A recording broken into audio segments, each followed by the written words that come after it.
Hello bachcho, let's read the question. So the question over here says what is point mutation? Give one example. तो mutation मतलब होता है DNA sequence में change, abrupt change, अचानक से कोई change आ जाए। और पॉइंट म्यूटेशन मतलब होता है जब एक सिंगल बेस पेयर पे चेंज हो, पूरे डीएनए सीक्वेंस में सिर्फ एक सिंगल बेस पेयर इस तरीके से मॉडिफाई हो जाए, तो उसे कहते हैं हम point mutation. So we can write over here change in DNA sequence, change in DNA sequence at single base pair, at single base pair, ठीक है, इसी को हम कह रहे हैं पॉइंट म्यूटेशन। अब पॉइंट म्यूटेशन आपकी दो वजह से हो सकता है, या तो सब्सटीट्यूशन की वजह से या फिर इन्वर्जन की वजह से। तो ये इसके कॉज होते हैं। ये क्या होते हैं इसके कॉज? देखो, मान लीजिए कि आपके डीएनए सीक्वेंस होना चाहिए GGACC, लेकिन इसमें एक ऐसा म्यूटेशन आ जाता है कि ये बन जाता है CGACC। मतलब G को रिप्लेस कर दिया, यानी सब्स्टिट्यूट कर दिया किसने? C से। अब आपको पता है कि डीएनए सीक्वेंस में कोडॉन्स होते हैं, मतलब 3 आपके न्यूक्लियोटाइड मिलकर एक कोडॉन बनाते हैं जो एक अमीनो एसिड एनकोड करता है। तो मान लीजिए G और A ये तीनों मिलकर कोई एक अमीनो एसिड बना रहे थे X, लेकिन अब CGA ये तो कुछ और ही बना देंगे Y, राइट। तो इस ये होता है कि आपका जब सब्स्टिट्यूशन होता है तो पूरा अमीनो एसिड भी बदल जाते हैं, प्रोटीन भी बदल जाता है जो उस डीएनए से बनना होता है। ये हो गया एग्जाम्पल सब्स्टिट्यूशन का।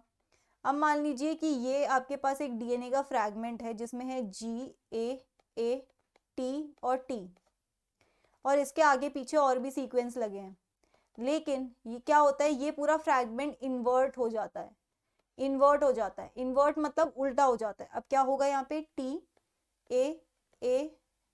TAATTAG, मतलब इस पोजीशन पे T होना था पर अब क्या आ गया? G आ गया, राइट।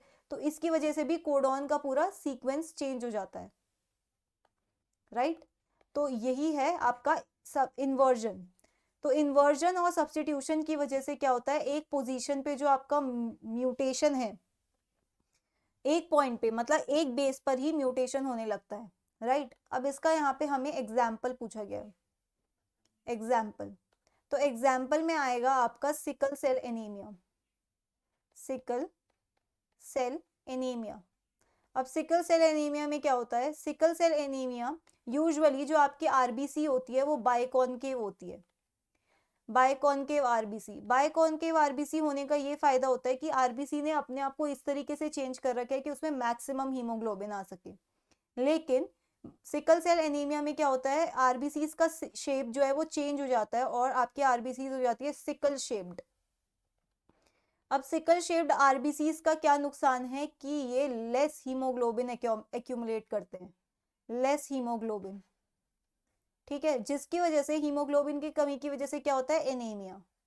तो ये है पूरा सिकल सेल एनीमिया का कि क्या है उसमें, कि आरबीसी का शेप चेंज हो गया जिसकी वजह से उसमें कम हीमोग्लोबिन आएगा और एनीमिया होगा, ये चीज है। अब सिकल सेल एनीमिया होता कैसे है? जो आपकी नॉर्मल आरबीसी है उसमें एक ग्लोबिन चेन होती है, ग्लोबिन प्रोटीन होता है, ठीक है। ग्लोबिन प्रोटीन के 6th पोजीशन पर कौन सा अमीनो एसिड है? 6th पोजीशन पर नॉर्मली प्रेजेंट होता है आपका ग्लूटामिन, ठीक है। ग्लूटा प्रेजेंट है आपका कौन सा अमीनो एसिड? ग्लूटामीन, ठीक है।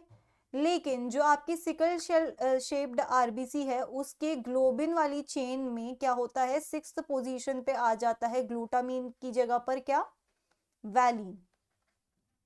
अब ये वैलीन कैसे आता है? ग्लूटामीन को एनकोड करने वाला डीएनए सीक्वेंस है GAG और वैलीन को एनकोड करने वाला है GTG। तो यहाँ पे क्या हुआ? ए की जगह पर क्या आ गया? टी। ऐसा म्यूटेशन हुआ कि ए की जगह पे टी आ गया, उसकी वजह से अमीनो एसिड बदल गया, और अमीनो एसिड बदलने की वजह से पूरे जो प्रोटीन का कॉन्फ़िगरेशन है वो चेंज हो गया और पूरा आपका जो स्ट्रक्चर है आरबीसी का वही चेंज हो गया, राइट।